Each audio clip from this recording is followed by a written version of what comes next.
इस कहानी का टाइटल क्या होगा आप ही बताओ। तुम सोचते क्यों नहीं हो? अगर सभी लोग इस बारे में बात करेंगे तो तुम्हें भी अच्छा नहीं लगेगा। तुम्हें ऐसा नहीं करना चाहिए। तुम्हारे पिताजी भी इस बात को लेकर बहुत परेशान होते हैं। तुम्हें यह बात खुद ही सोचनी चाहिए। कोई और अगर इस बारे में कहता है तो अच्छा नहीं लगता है। कल तुम्हारी भी शादी होगी। उस वक्त की बात तुम्हें सोचनी चाहिए। इस बात का क्या प्रभाव पड़ता है, यह सब पिताजी देख रहे थे।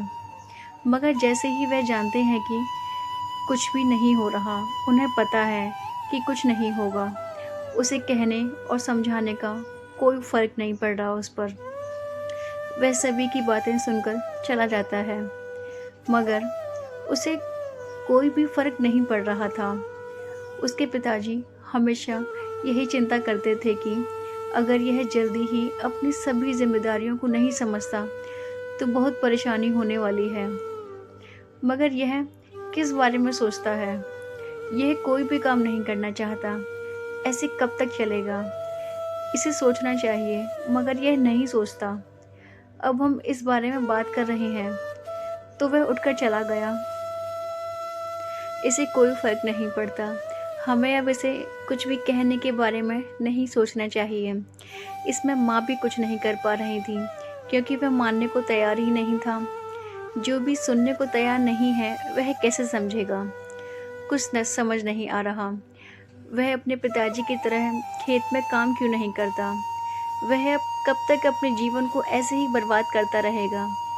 मुझे आज इससे इस बारे में और बात करनी होगी।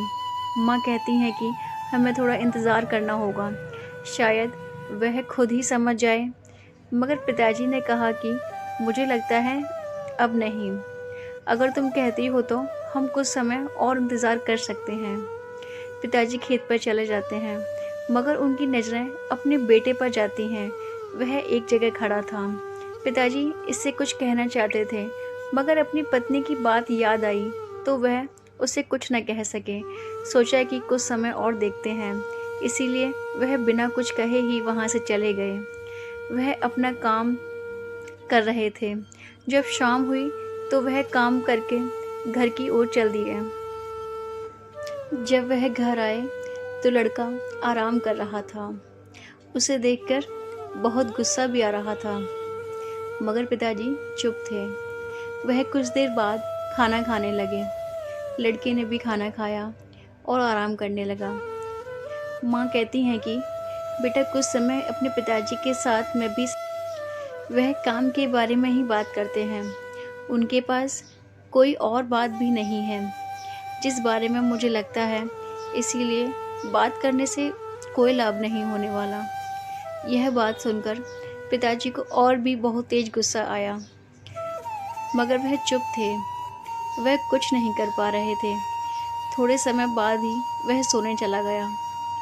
पति और पत्नी इस बारे में बात कर ही रहे थे कि यह पता नहीं कब अपनी जिम्मेदारी को समझेगा, पता नहीं कब इसे अपने काम की चिंता होगी। जब सुबह हुई तो एक आदमी उनके घर आया था। वह कहने लगा कि एक रिश्ता आया है।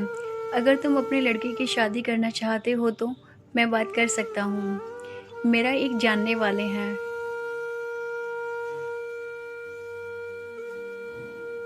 वह आपके लड़के की बात करना चाहते हैं। अगर तुम इस बात के लिए राजी हो तो आगे बात कर सकते हैं। मुझे लगता है कि तुम अपनी जगह पर ठीक हो, मगर मेरा लड़का तो कुछ भी नहीं करता है। अगर उसे काम के बारे में कहें तो वह दूसरी ओर देखने लगता है। मैं इस तरह कैसे हाँ कर सकता हूँ? जब वह कोई काम ही नहीं करना चाहता तो मुझे भी लगता है कि यह अच्छी बात नहीं। अगर मैं उसकी शादी कर देता हूँ तो पता नहीं वह फिर भी कुछ करेगा या नहीं। मेरा तो कुछ भी समझ में नहीं आता है। वह आदमी कहता है कि आप चिंता ना करें, सब ठीक हो जाएगा। जिनकी मैं बात कर रहा था वह आपके यहाँ अपना रिश्ता करना चाहते हैं, इसीलिए मैं आपके पास आया हूँ, नहीं तो मैं यहाँ पर नहीं आता। अगर आपको यह अच्छा लगता है तो आप हाँ कर सकते हैं, बाकी सब ठीक ही होगा। वह आदमी उसकी बात मान जाता है। उन्हें भी लग रहा था कि शादी तो करनी ही है, शायद उसके बाद सब ठीक हो जाए, क्योंकि अभी तक कुछ भी नहीं ठीक हुआ। इस तरह शादी भी तय हो गई। कुछ दिन बाद शादी होने वाली थी। आखिर शादी भी हो ही गई। माँ ने कहा कि बेटा, अब तो शादी भी हो गई है, अब तुम्हें काम भी करना चाहिए। लड़के ने कहा कि मेरा मन काम करने का नहीं है, और कहकर चला जाता है। पिताजी को अब यही लगता है कि यह कोई काम नहीं करेगा। यह बात उस लड़के की पत्नी सुन लेती है। उसके बाद वह कोई काम नहीं करती। जब माँ कहती है कि आज उसने कोई भी काम नहीं किया, तो यह सुनकर लड़के को बहुत गुस्सा आता है। वह कहता है कि तुमने आज कोई भी काम नहीं किया। लड़के की पत्नी कहती है कि जब आप ही कोई काम नहीं करते हैं, तो मुझे भी कोई काम नहीं करना। यह बात सुनकर लड़का चुप हो जाता है। अगली ही सुबह सब कुछ बदल जाता है। लड़का काम पर चला गया। यह देखकर पिताजी भी बहुत खुश हुए, जो पहले कभी नहीं हुआ आज से। आज वह जल्दी सुबह उठकर चला गया। माँ कहती है कि यह सब तो हमारी बहू के कारण हुआ है, जिसके बाद हमारी ज़िंदगी ही बदल गई। अब वह लड़का हर रोज़ काम पर जाता है, और उनका घर भी अब बहुत अच्छा हो गया था। समय सब बदल सकता है।